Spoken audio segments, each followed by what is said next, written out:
안녕하십니까, 다롱이야기입니다.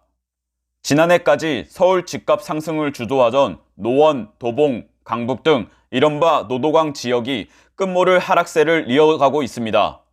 계절적 비수기로 거래가 많지 않고 대출 이자 부담도 가중되고 있어 당분간 하락세가 이어질 것으로 보고 있습니다. 최근 거래를 보겠습니다. 노원구 상계동 포레나노원 아파트는 24평 기준 2021년 9월 10억 5천만 원에 거래됐으나 최근 2022년 11월 7억 7천만 원에 거래가 됐습니다. 1년 만에 약 3억, 30%가 하락한 것입니다. 노원구 월계 센트럴 아이파크 35평은 2021년 8월 12억 5천만 원에 거래됐으나 2022년 10월 7억 5천만 원에 거래되어 1년도 안 돼서 5억 원이 하락했으며 강북군 미아동 SK 북한산시티 24평은 2021년 10월 7억 7,500만 원에 거래됐으나 2022년 11월 5억 6천만 원에 거래되면서 약 2억 원이 하락 거래가 되었습니다.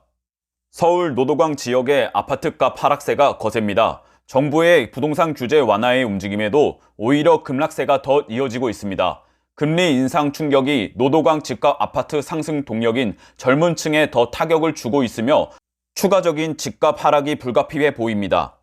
3일 한국부동산원에 따르면 지난달 28일 기준 서울 아파트 값은 전주 대비 0.56% 하락했습니다.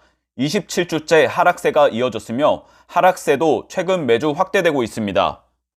연간 하락폭은 4.65%로 올해 서울 집값은 지방 3.35%보다 더 떨어졌습니다.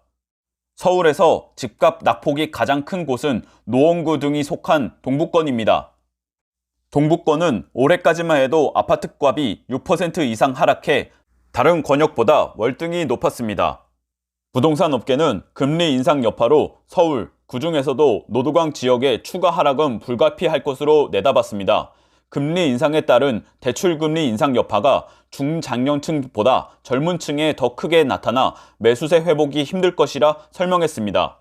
이런 분위기는 당분간 이어질 전망입니다. 금리 인상이 올해 연말을 넘어 내년 상반기까지 지속될 가능성이 높기 때문입니다.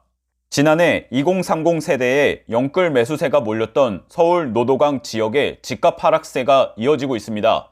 매수 소요가 얼어붙은 가운데 금리 인상 등으로 눈덩이처럼 불어난 대출 이자를 감당하지 못한 일부 집주인들이 급급매로 던지는 매물만 거래되며 가격이 가파르게 떨어지는 모습입니다.